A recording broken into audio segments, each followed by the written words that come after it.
میں دیکھ رہا تھا کہ کوئی پیچھے بیٹھ کر ہاتھ اٹھا رہا ہے، کوئی سامنے بیٹھ کر کیسے بیٹھا ہوا ہے۔ جب تک ہم اپنے آپ کو بدلیں گے نہیں تب تک دین تخت پہ نہیں آئے گا۔ سیدھی سی بات ہے آپ لوگوں سے۔ جب ابھی تک ہمارا مزاج ہی نہیں بدلا کہ حضور کے محفل میں بیٹھنے کے آداب کیا ہیں۔ امام حسین کیا فرماتے ہیں کہ صحابہ حضور کی مجلس میں ایسے بیٹھتے تھے جیسے ان کے سروں پر پرندے ہوں، کہ ایسے کریں گے تو پرندہ اڑ جائے گا۔ صحابہ حضور کی مجلس میں ایسے بیٹھتے تھے، اور آج ہم حضور کی محفل میلاد میں بیٹھنے کا ہمیں پتہ ہی نہیں ہے۔ تو پھر بابا جی نے ایک جملہ بولتے سن، بابا جی فرماتے ہیں جنہیں رسمن منیا نا کہ عبید میں بھی منافق رہے، عبید میں بھی منافق رہے، نمازہ پڑھتے سن لیکن دلوں نہیں منیا حضور نے۔ جنہیں اندروں منیا نا تو پھر ابو بکر عمر بنے، پھر عثمان و علی بنے، ابو ہریرہ بنے، خالد بن ولید بنے، حضرت مثنہ بنے، حضرت شرحبیل بنے، حضرت کعکہ بنے، یہ تمام صحابہ بنے۔ جنہیں اندروں نہیں منیا نا عبید میں بھی منافق رہے۔ تو امام تقی الدین کی فرما دیں کہ لا فرق بین موتی و حیاتی، اپنے دلوں میں حضور دی۔ امام تقی الدین نے شباز شریف میں لکھے تو حضور کا نام لیا جاوے نا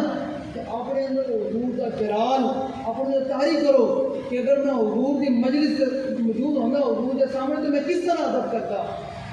اے تے ہن پھر امام تقی الدین نے کی فرمایا کہ لا فرق بین موتی و حیاتی۔ میرے بڑی ڈاڈی گل آئی سی لیکن میں خاموش ہو کے پی گیا کہ آج سامنے حضور کی عادت بھی کوئی نہیں۔ سارے سامنے بھی افسر آ جائے تو جناب ہاتھ باندھ کے کھڑے ہو جانے ہیں۔ آج حضور کی مجلس سے بیٹھے تمہیں پتہ ہی کوئی نہیں کہ ہاتھ شکریہ نہیں شکریہ۔ شادی کی کوئی زبردستی نہیں بلایا نا کسی، سارے اپنے زبردستی نہیں بلایا نا کسی، تو پیسے دے کے نہیں بلایا کسی نے۔ ہم تم حضور کی مجلس گل تو خیال سے کرو یار۔ تھی میرے تو دل ہی نہیں کر رہا تھوڑے لوگوں نال گفتگو کرنے کا جنہوں حضور کی ادب کا ہی نہیں مانتے، کیونکہ ساڈے کو انہوں نے حضور کی ادب ہی سکھایا۔ یا رسول اللہ لبیک لبیک لبیک یا رسول اللہ لبیک لبیک لبیک یا رسول اللہ لبیک لبیک لبیک یا رسول اللہ لبیک لبیک لبیک یا رسول اللہ لبیک۔ حضور کا در کوئی نہیں نا تو پھر سانو بریلی بھی بابا دس کے چھڑ چلا گیا، کہنا پھر کے گلی گلی تباہ ٹھوکریں سب کی کھائے جو ٹھوکریں ہی کھا رہے ہیں نا، تو حضور کا در ہے ہی کوئی نہیں۔ کدے ادھر ٹھوکر، کدے عمران خان دے کولو، کدے نواز شریف کولو، کدے کدھروں ٹھوکراں۔ بابا سانو دس گیا کہ پھر کے گلی گلی تباہ ٹھوکریں سب کی کھائے کیوں، عقل جو دل کو دے خدا پھر تیری گلی سے جائے، جو حضور کے در تو جائے کیوں۔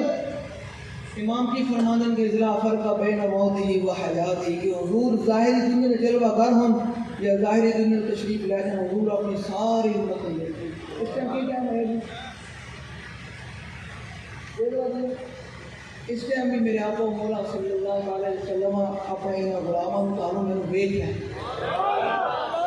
آگے کی فرمایا اضلاع، ہن آگے اگلی گل فرمایا اضلاع فرق بین موتی و حیاتی فی مشاہدت لامتی و معرفت باحوال، حضور اپنی ساری امت کو جانتے ہیں، بھی احوال انہوں نے تمام جتنے کام سارے کو جانتے ہیں، ونیاتہم، حضور اپنے امت کی نیتوں کو جانتے ہیں کہ تسی کس نیت نال آئے بیٹھے ہو تھے، کس نیت نال بیٹھے ہو، تو میں کس نیت نال آیا ہوں، یہ بھی میرے آپ کو مولا جانتے ہیں۔ اگلی جو امام نے گل کی تھی نا قلم توڑ ونیاتہم بغضاء منہم، فرمایا کہ میرے آقا مولا اے بھی جان دیں کہ اس ٹائم میرے دل دے اتنے کی خیالات گزر رہے ہیں، تو تھوڑے دل دے کی خیالات گزر رہے ہیں، اے بھی میرے آقا جان۔ تو پھر کیوں نہ اپنے خیالات، اپنی نیتوں، اپنے سارا حضور کی بارگاہ طرف متوجہ کر کے بیٹھے کہ میرے آقا کے فرمان کے واقعی میری مجلس سے جا کے بیٹھے تھے۔ ٹھیک ہو گیا بھائی، جو بھی حضور کی مجلس سے کہنا کہ حضور کا وہی ادب رکھ کے بیٹھا کہ اگر میں حضور کی حیات میں ہوندا تو میں حضور کا ادب نہیں کرتا۔ پھر صحابہ نے تو کر کے دسیا نا کہ حضرت صدیق اکبر سب بھی لڑے، تمہیں بھی لڑے، لیکن حرکت بھی نہیں کی تھی کہ حضور کے نیند میں کھڑا نہ ہو۔ کہ مولا کائنات نے حضور کی نیند پہ اپنی نماز اثر قربان کر دی۔ اسی لیے ساڑھا بابا بریلی والا کہنا کہ ثابت ہوا کہ جملہ فرائض فروغ ہے، اصل الرسول بندگی استاد، حضور نال ہی محبت ہے، حضور تو بغیر کائنات میں کچھ ہے نہیں۔ کوئی بھی شے نہیں جو حضور کا در کوئی نہیں جے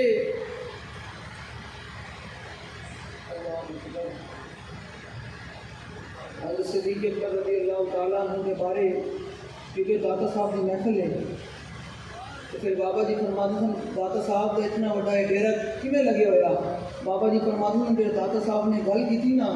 کہ ولی کی ساری زندگی نبی کے احسان برابر نہیں. بابا جی فرماتے ہیں اس جملے کی وجہ تو اتنا مقبول ہویا کہ پھر 24 گھنٹے جاؤ تو اس جملے کا اتنا مقبول ہویا داتا صاحب کا کہ ولی کی ساری زندگی نبی کے احسان برابر نہیں. نبی کے احسان برابر نہیں یعنی حضرت عیسیٰ علیہ السلام حضرت ابراہیم علیہ السلام کے برابر نہیں. حضور کی ذات تے وراؤل ورا ہے. حضور کی ذات وراؤل ورا ہے. حضور کی ذات ہے ہی وراؤل ورا. کیوں کہ سرور کہوں کہ مالک و مولا کہوں تجھے, باغ خلیل کا گل زیبا کہوں تجھے, تیرے تو وصف اے بے تناہی سے ہے بری, حیران ہوں میرے شاہ کیا کیا کہوں تجھے. لیکن رضا نے ختم سخن اس پر کر دیا کہ خالق کا بندہ اور خلق کا آقا. اعلیٰ حضرت اعلیٰ حضرت اعلیٰ حضرت عشق محبت عشق محبت اعلیٰ حضرت اعلیٰ حضرت عشق محبت عشق محبت سارے نعرہ لاؤ کی سکے پہ سارے نعرہ لاؤ اعلیٰ حضرت اعلیٰ حضرت عشق محبت عشق محبت اعلیٰ حضرت اعلیٰ حضرت عشق محبت عشق محبت عشق محبت اعلیٰ حضرت اعلیٰ حضرت. اعلیٰ حضرت نے ساڑھے ذمہ یہ لایا کہ تسی بہ کے صحابہ اور اہل بیت کے بارے کوئی اپنی گلاں نہیں کرنی ہے. تسی صرف ایک کام کرنا کہ ان کے مولا کہ ان پر کروڑوں درود, ان کے اصحاب و عطرت پہ لاکھوں سلام. اعلیٰ حضرت فرمانے تیرے کو بہتا ٹائم ہوئے نا کہ بہ کے تو کدے ایک عدالت کرسی تے بہ کے صحابہ و اہل بیت کے بارے تبصرہ نہ کری, بلکہ انہوں تے بھی لکھاں سلام بھیجی تے اہل بیت تے بھی لکھاں سلام بھیجی. تیرا کام اتنا ہے کہ پھر جن تیرے کو بہتا ٹائم ہوئے تو پھر ایویں کری ان کے ہر نام و نسبت پہ نامی درود, ان کے ہر وقت و حالت پہ لاکھوں سلام. اعلیٰ حضرت فرمانے نے تیرے کو بہتا ٹائم ہوئے نا اس کو بھی بچ جاوے کہ پھر حضور دے ہر نام نامی دے, حضور دی ذات دے, حضور دے صحابہ دے, اہل بیت دے بہ کے بے حد لکھاں والی درود شریف پڑھی کہ پھر بھی تیرے کو ٹائم بچ جاوے تو پھر ان کے ہر وقت و حالت پہ لاکھوں سلام. حضور دی ہر حالت دے, حضور دی ہر ذات دے بہ کے درود شریف پڑھی.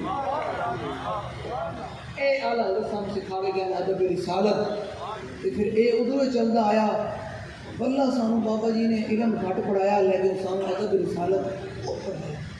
ساڑھے کو اس واسطے برداشت نہیں ہوگا کیونکہ بندہ حضور کی مجلس سے بیٹھے یا پھر حضور کی ذات کے بارے کل آ گئے کیونکہ ساڑھے خون نہیں انہوں نے پانچ نہیں نہ گئے تو پھر وہ گل نہیں. اور آخری گل کہ میں پچھلے سال 2020 اندر اسی اسٹیج پہ بابا جی نے نا حدیث پاک پڑھی تھی تو میں اسی سنت جملہ کرتے ہیں میں حدیث پاک پڑھوں گا تو اس سے باقی میں دوڑے میں لے الحسن ابن علی رضی اللہ تعالیٰ عنہ. تو پھر کسی مقدس سنانا اور مولا علی علیہ السلام علی مبارک علی حدیث پاک پھر کر دے مولا علی مولا کائنات علی ابن ابی طالب رضی اللہ تعالی عنہ قال لم يكن رسول الله صلى الله تعالى عليه وسلم بالطويل الممغض ولا بالقصير المتردد وكان رفعة من القوم ولم يكن بالجاد القدد ولا بالسبد كان رجلا شار ولم يكن بالمطهر ولا بالمقلسم وكان في وجهه تدبير أبيض مشرق عدال العينين أحمد الأشفار جليل المشاش والقدد أجرد ذو مسروبة شسم الكفين والقدمين إذا مشى تقلى كأنما ينحط من سبب وإذا التفت معه بين كتفيه خاتم النبوة وهو خاتم النبيين. فتح باب نبوت پہ بے حد درود, فتح باب نبوت پہ بے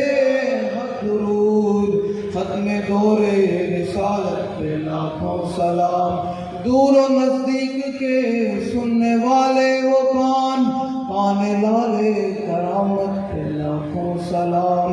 ماحیے لفظ و تفضیل و نصب و خروج حامیے دین و سنت لاکھوں سلام سیدہ ظاہرہ طیبہ طاہرہ جان احمد کی راحت پہ لاکھوں سلام اجود الناس صدرا واصدق الناس لہجتا والینہم عریقتا واکرمہم عشیرا من رآہ بداہتا حابا ومن خالطہ معرفتا احبا یقول نائتہ لما قبلہ وما بعدہ مثلا مولا کائنات فرمانے جڑا دور رہے تے دور رہا جڑا نیڑے آئے تو کہنے تے مجبور ہویا نہ کوئی ہویا نہ کوئی ہو سکتا ولما قبلہ ولا بعدہ مثلا جڑا نیڑے آئے وہ کہنے تے مجبور ہویا تو نہ کوئی ہویا نہ کوئی ہو سی پھر اس حدیث کا ترجمہ پیر میرے لیے شاہ صاحب نے کیا طیب سرا من طلعته وشذ بدا من وفرته فسکرت ہنا من نظرته نینا من فوجاں جد چڑھیا تو ابرو کو اس مثال دے سنگ دونوں کی میاں تھے تیر چھٹن لب سرخاں کھا کے لال یمن جتھے رنگ موتی لڑیاں اس صورت نو میں جانا تھا جانان کے جان جہان آکھاں سچ آنکھوں تے رب دی شان آکھاں اس شان کو شاناں سب بڑیاں اے پیر میرے شاہ صاحب نے جڑا ترجمہ کیتا نا کہ جس شان کو شاناں اس صورت میں جان آکھاں کہ حضرت خالد بن ولید اس جملے کا ترجمہ کیتا جو رومی نے کیا نا کہ جس نبی دی خالد اسی نہ سمندر بھیج دینا اپنی جاناں بھیج دینا اپنے مال بھیج دینا اپنی اولاد بھیج دینا کچھ بھی نہیں لیٹ دے میدان جنگ میں خود پہندے ہو اس نبی دی شان کی ہے آپ نے فرمایا میرے کو زیادہ ٹائم کوئی نہیں لیکن تین جملہ دسی جاواں فرمایا المرسل والا قادر المرسل فرمایا وہ تے بھیجنے والے دی شان کی ہے تو پھر پیر میرے شاہ صاحب نے ترجمہ کیتا کہ صورت نو میں جان آکھاں جانان کے جان جہان آکھاں سچ آکھاں تے رب دی شان آکھاں جس شان تو شاناں سب بڑیاں اے صورت شالا پیش نظر اے تمام ذمہ داران پوری امت کا یہ نظریہ بن جائے نا تو چاہے آج حضور کا دل تک پہ جائے کہ ساڈا یہ ہوئے جو نزاع کا وقت آوے جو موت کا وقت آوے تو پھر پیر میرے شاہ صاحب کہتے ہیں صورت شالا پیش نظر رہے وقت نزاعت روز حشر جو موت کا وقت آوے تو پھر حضور کا چہرہ ہمارے سامنے ہوئے پیر میرے شاہ صاحب کہ صورت شالا پیش نظر رہے وقت نزاعت روز حشر قبر کے بچ کھلتی جب ہو سے گزر سب کھوٹیاں تھی سن پر دریاں انہاں سکھ دیاں تے قرلان دیاں تے لکواری صدقے جان دیاں تے انہاں بر دیاں مفت وکھان دیاں تے شرافت بھی آون او گڑیاں کہ پیر میرے شاہ صاحب فرماندے میں حضور دے ابر مبارک ویکھے نا کہ حضور دیاں زلفاں ویکھیاں تو پھر میں کی فرمایا کہ میں جڑا پڑھیا سی نا فرمایا لکھیا پڑھیا سب بھلا رہی ایک نام سجن دا گا رہی رگ رگ تے لولو سان دل لگیا بے پروان جتھے دم مرن دی نہیں مجال صلی اللہ علیہ ذوالجلال سبحان اللہ ما اجمل کا ما احسن کا کتے میرے علی کتے تیری ثنا گستاخیاں کتے یار اور اعلیٰ حضرت کی گل ہوئے تو گل کوئی نہیں اعلیٰ حضرت فرماندے کہ کس ہاتھ تک ہمیں تاب و تواں ٹوٹ گیا کعبہ ید بیدا کے عصا ٹوٹ گیا جنبش ہوئی کس مہر کی انگلی کو رضا بجلی سی گری شیشہ ماں ٹوٹ گیا نور کے سرور کا عجب جلوہ ہے آٹھوں پیر اس کوچے میں دن رہتا ہے یہ شام مدینہ نہ سمجھنا اے دل آہ دل عاشق کا زبان چھاتا اللہ فرماندن کہ جڑا مدینہ پاک شام پہندی نا یہ شام نہیں پہندی میں کہا حالت جی شام سے پہندی اسی دے دیکھنے ہیں حالت فرماندن تنوں پتہ ہی کوئی نہیں شام پہندی لیکن جڑے حضور کے غلام حضور کے روزہ اقدس سے حاضر نہیں ہو سکتے نا وہ جڑی آہ کرتے نا اس آہ دے نال شام پہندی آہ دل عاشق کا زبان چھاتا ہے اعلیٰ ذکر کی جڑی گل میں فرمایا پرواز میں جب مدحت شاہ جب میں آؤں تا عرش پر فکر رسا سے جاؤں مضمون کی بندش تو میسر ہے رضا کافی کا درد دل کہاں سے لاؤں آب درے دنداں سے عدن ڈوب گیا رشک لب لالی سے یمن ڈوب گیا خجلت یہ ہوئی کہ دیکھ کے روح شاہ کو شبنم کے پسینے میں چمن ڈوب گیا اللہ محبت کرنی کہ انیہ اللہ محبت کرنی کہ ہم اس کا مطلب ہے ہمیں نعرہ لگانا تو پتہ چلے کہ واقعی کوئی کسی واقعی تقریر سنی ٹھیک ہے بھائی ہم نعرہ لگا رہے ہیں لبیک لبیک لبیک یا رسول اللہ